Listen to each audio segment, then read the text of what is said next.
F.E.A.R. is an excellent first-person shooter and action horror title for a number of reasons. I consider it a classic. It has a great balance of action and horror, features fun and intense gunplay, and showcases incredible artificial intelligence that remains impressive to this day. It was followed up by F.E.A.R 2, which retains the core elements and introduces some new features. Developed by Monolith Productions and published by Warner Bros. Interactive Entertainment, F.E.A.R 2 Project Origin was released for PC, PlayStation 3, and Xbox 360 in February 2009. For this review, I played the PC version. Now, I beat this game once before around the time it came out and only remember certain sequences, but I do remember enjoying what I played. However, at that time, I had not beaten the first game, but now that I have, I was very interested in jumping back into F.E.A.R 2. Plus, this was my first time playing through the Reborn campaign, which was released as DLC. This review will contain some spoilers, so if you're sensitive to spoilers, now is the time to stop watching. You have been warned. Now let's take a look at F.E.A.R 2 Project Origin and see if it's a worthy follow-up to its amazing predecessor.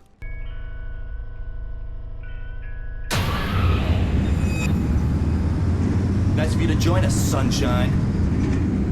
Sit down, Red. Beckett, I need to check your visor calibration. The story opens during the final events of the previous game. A Delta Force team codenamed Dark Signal is deployed to find Genevieve Aristide, president of the Armacam Technology Corporation.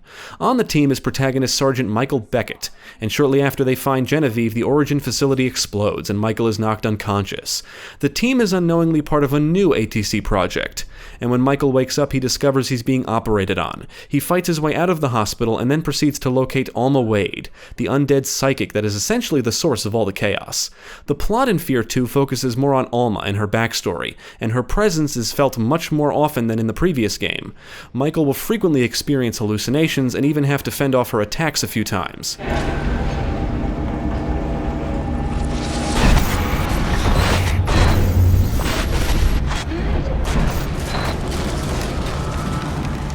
F.E.A.R 2 is a first-person shooter and action horror title, but unfortunately the plot isn't very compelling, and the horror isn't very effective. If you know what happened in the first game, the mystery is already revealed, and a lot of the attempts at scares fall flat. The plot of the first game didn't overload you with information so you could learn more and more about what was going on as you progressed. But not knowing was just one reason why the horror was effective. The plot in F.E.A.R 2 didn't really do anything interesting to keep me engaged. The core of the horror is simply recycled. If anything, the plot made me empathize with Alma because what happened to this girl is outright fucked up.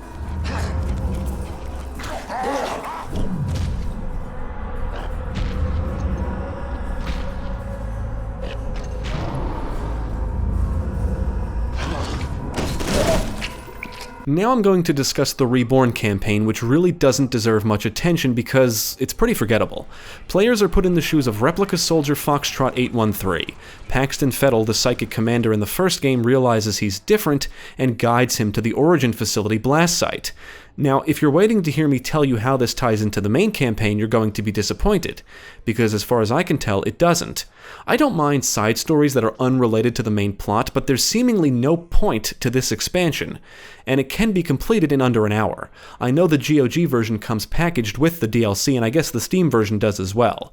This is good because I didn't remember what it used to cost, but I found it on the Xbox Marketplace going for $9.99, and I honestly feel it's not worth the money. It's just ridiculously short and lacks substance.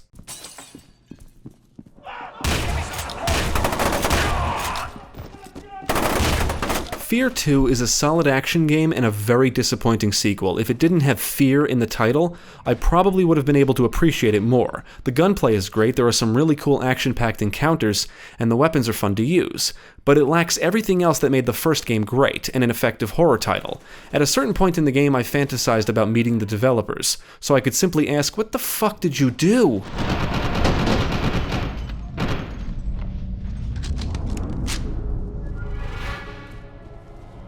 Most of the mechanics from the first game return, including slow-mo. At the press of a button, you can enter slow-mo to temporarily slow down time, and you can find reflex injectors in the environments that will permanently increase the duration of your slow-mo. You can no longer lean around corners and dual-wield pistols, but you can flip over objects to be used as cover.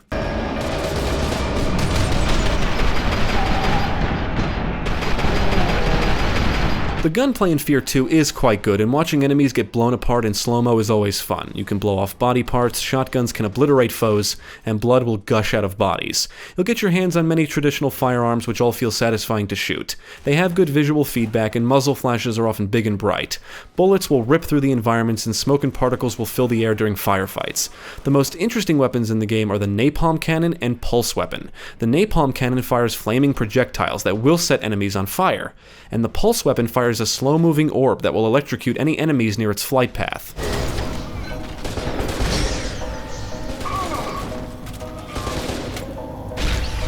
One of the biggest problems with F.E.A.R 2 is that it lacks scares. I think one reason why is because of the story, and I can forgive the writing somewhat because I imagine it would be difficult to write an effective sequel to F.E.A.R while retaining the mystery and horror elements.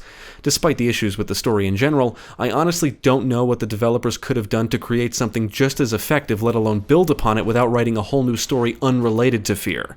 Because the mystery surrounding Alma and all the events is the core of the narrative and horror in that game. That mystery is gone in F.E.A.R 2, and ultimately it makes me think the first game should have been one and done. Griffin, report! Out with it.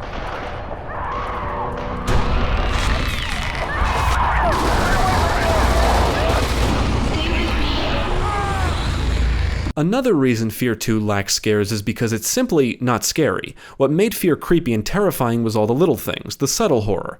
Things inexplicably moving in the corner of your eye, seeing little Alma in a red dress staring at you from a distance, and hearing random noises and voices. A lot of that is gone here. You'll see ghosts and hear things. There are several scripted sequences with Alma, but a lot of the scares feel staged and forced upon you, and as a result, don't work.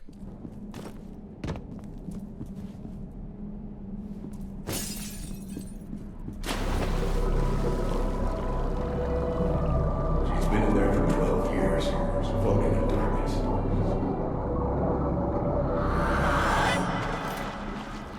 F.E.A.R is an effective action horror title because it excels at both action and horror, and they complement each other nicely. The action in F.E.A.R 2 is fun and it looks cool, but it doesn't excel. In fact, it feels like a regression in some ways. For one thing, on the normal difficulty, I felt no sense of danger. Most enemies don't feel like much of a threat, and can be taken down rather easily, and many encounters felt like shooting galleries. There are points in the campaigns where you'll get to enter power armor and gun down a shit ton of foes, which is actually a lot of fun, and these sequences are easily the most memorable parts of the game. In fact, these are the only sequences I remember from my initial playthrough years ago.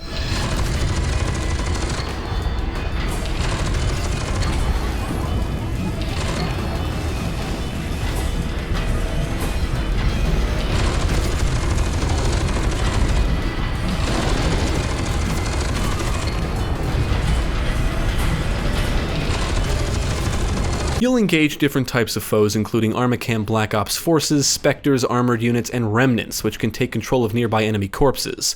You'll also face abominations, which are they're just annoying. They're quick, they can run along walls, and they perform a lot of hit-and-run attacks. Several enemy types from the previous game return, like replicas, except they lack intelligence. They're your typical first-person shooter enemies now. They don't do anything super smart. They will flip over objects to use as cover, and you'll hear them communicate, but the AI is not like it was in F.E.A.R. You don't have to worry about them surprising or flanking you, and I've seen them get stuck in the environments on more than one occasion.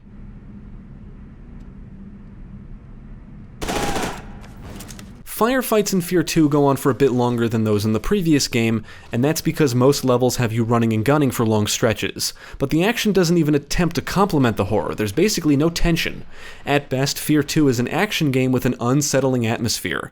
Enemies don't typically arrive in small squads, you enter an area and must eliminate a ton of foes. That's most encounters. And any points where the action slows down don't contain anything particularly scary, or will force a scripted sequence upon you, as mentioned earlier. The horror wasn't as effective in the first game's expansions either, but at least the action was still fun and intense. The action in F.E.A.R 2 can be fun, but I wouldn't say it's intense, or makes you think on your feet all that much.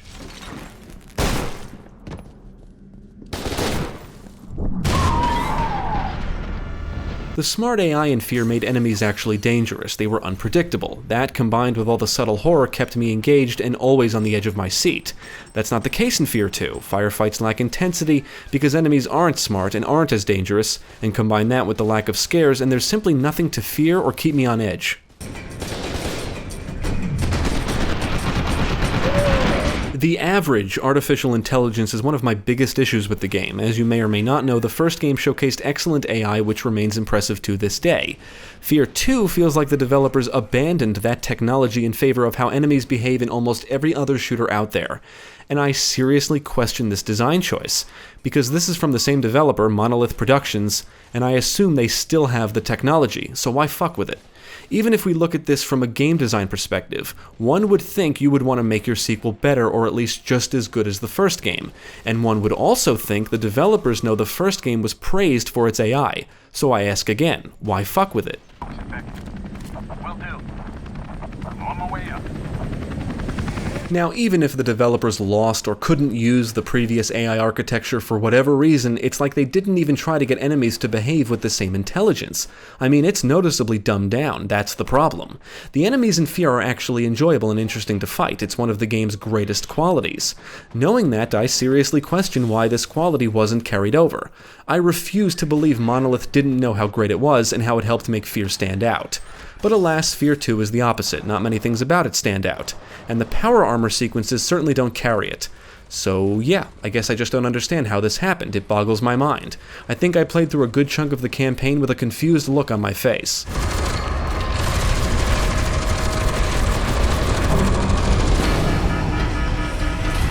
The variety of environments is one of the game's biggest highlights, at least when compared to the first game, and Reborn features several vertical and open areas. There's a lot of branching paths and rooms off to the sides, and many of the open environments let you use power armor, a turret, or a sniper rifle to easily gun down the foes that appear.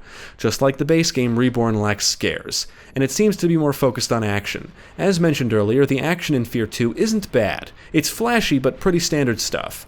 Reborn just throws more enemies at you, and they come from all different directions, but they're clearly spawning that way. It's not like it was in F.E.A.R, where you engaged small squads and enemies could take different routes and surprise you. That ain't happening.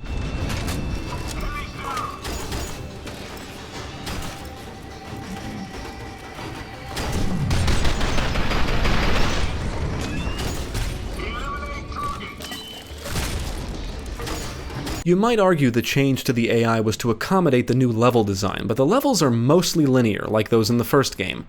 Honestly, I didn't have any issues with the level design in either campaign, I had issues with everything else. The repetitive environments were an issue in the first game, but the small areas and small-scale encounters made for some really tense situations, and it worked well with the horror elements. Funnily enough, the expansions for F.E.A.R featured larger and more open areas, but the smart AI still made encounters fun. My issue with them was the balance leaning more towards action than horror. Ultimately, the big problems with F.E.A.R 2 is it lacks the scares and dumbs down the action.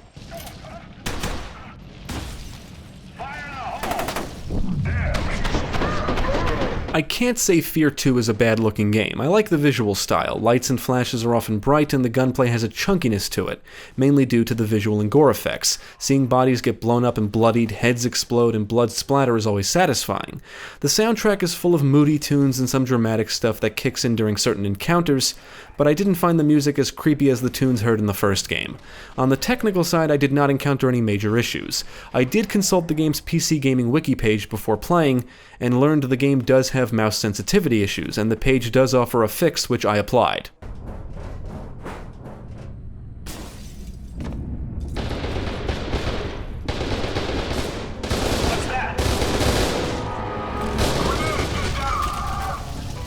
I'm very disappointed in F.E.A.R 2. It's not really a bad game, but it is average. And it's upsetting because it fails at much of what made the first game so great. Playing up the action in Reborn was probably a smart move on the developer's part, because the flashy action is all the game really has going for it, and I can see its appeal. I admit it's cool seeing bullets rip the environments apart, enemies get blown to bits, and things explode. I like that stuff as much as the next guy, but the real problem is there's no substance to it. It's more or less a shooting gallery, and that's not what the first F.E.A.R is, that's not why it's fun. On the surface, F.E.A.R is a flashy action-packed horror title, but under the hood is a creepy, atmospheric, intense experience, with intelligent and dangerous enemies that make for some intense firefights.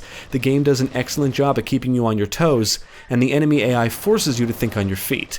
It's all these things working together that make the experience fun and effective.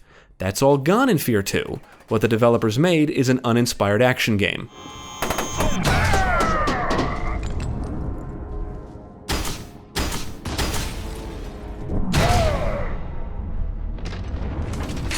I would only recommend F.E.A.R 2 if you can get it on sale. On its own, it's a decent action game and has some good qualities. As a sequel to F.E.A.R, it's perplexing.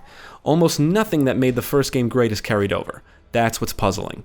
It lacks scares, it lacks tension, and it lacks intensity. On the plus side, you get to shoot a lot of baddies, enter slow-mo, and it all looks cool. If that sounds appealing to you, check it out.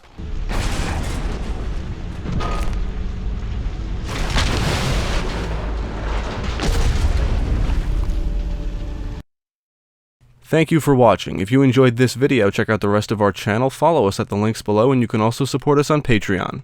If you're interested in more gaming content, check out our friends over at Gamecast.